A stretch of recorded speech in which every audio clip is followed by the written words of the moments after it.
Welcome to this tutorial on harmonizing stepwise melody lines when playing through jazz standards. We're going to take the well-known tune In a Sentimental Mood and we'll look at the different options that we have available to harmonize the ascending melodic motif at the start of each A section. To do this, we will explore the four-way close, drop two voicings, passing chords, and finally reharmonizing the entire melody with quartal voicings. So why would we want to do these things in the first place, you might ask? Well, these techniques are optional things that you can do to enhance, to tweak, or even to completely change the sound of the melody. The reason that I've chosen this tune is that the same ascending melodic figure repeats 3 times in the head of the tune. And so understanding these concepts will allow you to add a variety of different colours, different textures, and ultimately more expression to an otherwise identical melody line. So let's first play through the A section with the single note melody line that's written on the lead sheet.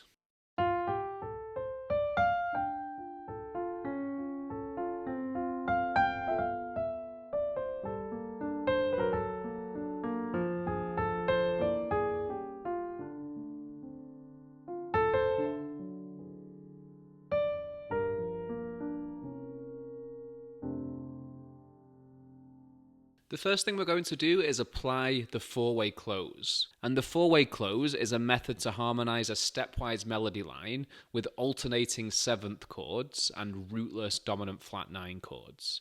So that sounds like it's very complicated, but in fact, it's easy to play. So all we're doing here, the chord is D minor 7, and if we're playing a chord tone of D minor 7, which is either root 3, 5, or 7, we simply take that D minor 7 arpeggio and just find the inversion with the chord tone on top and then double that note on the bottom.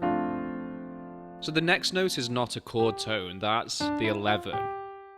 And so in that case, we build a diminished chord, and diminished chords are stacked minor thirds. So 1 minor third, 2 minor third, 3, and then if we stack another one, we have the same notes.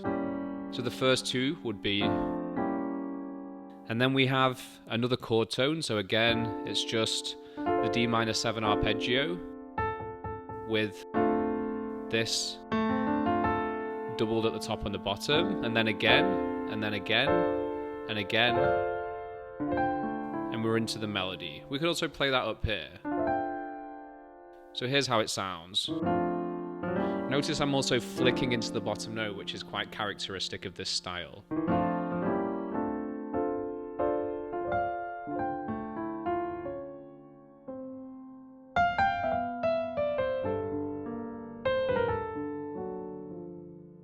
Another option is to turn the four-way close into drop two voicings, which would sound like this.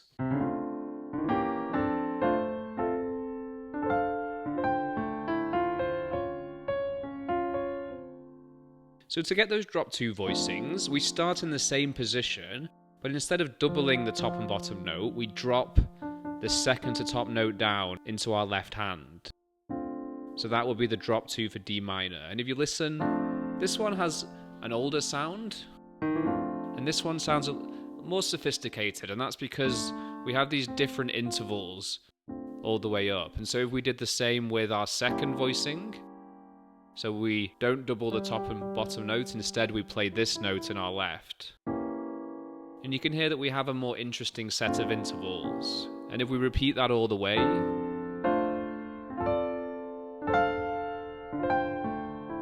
you can hear that that sounds interesting, and we can flick into it. I like to do this particularly with drop two voicings. I find it's even more effective.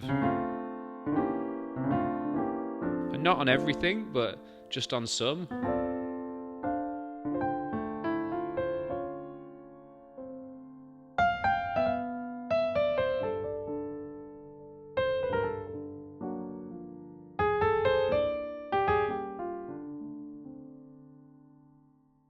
I'd recommend that you first work out four-way close voicings, and that makes it easier for you to go through each one and then find the corresponding drop two voicing.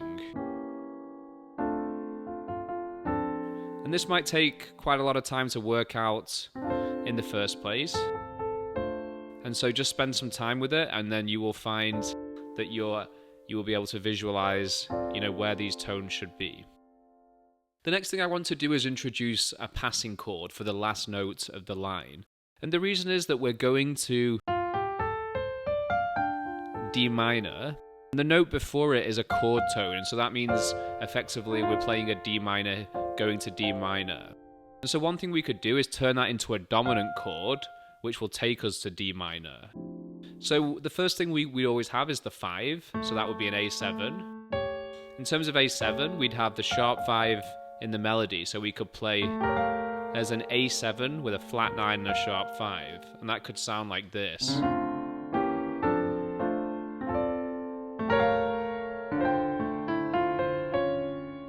So you'll hear that really pulls us into the D minor.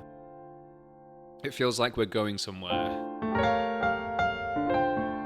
And then another option for this would be to use the tritone. So the tritone of A7 would be E flat 7. And that note in comparison to E flat 7 would be the 9. So we could play this as a nice voicing. And that gives us 3, 13, and 9. So that could sound like this.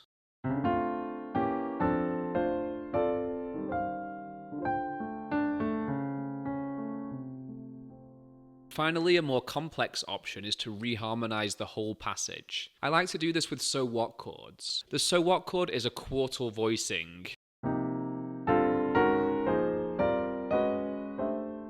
And so that means that it's built with fourth intervals. Fourth intervals are harmonically ambiguous, and that can actually function as many different tonalities. And so that's what makes them well suited to reharmonizing melody lines. And so all we have to do here is build a so what chord underneath each of these notes. So the first one, we would have B flat minor so what. The second one, we would have C minor so what, D minor so what, F minor so what, G minor so what, B flat minor so what, and then into the melody. So all together.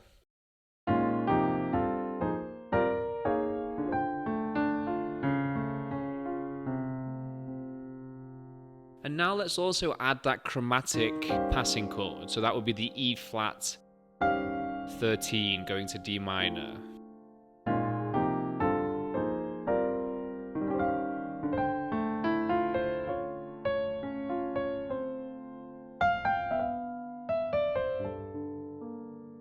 So there's a few different options that you can use to reharmonize stepwise and arpeggio melody lines. I'm now going to play through the whole tune and demonstrate all of these concepts together. We're going to start off simple and then we'll gradually increase the complexity.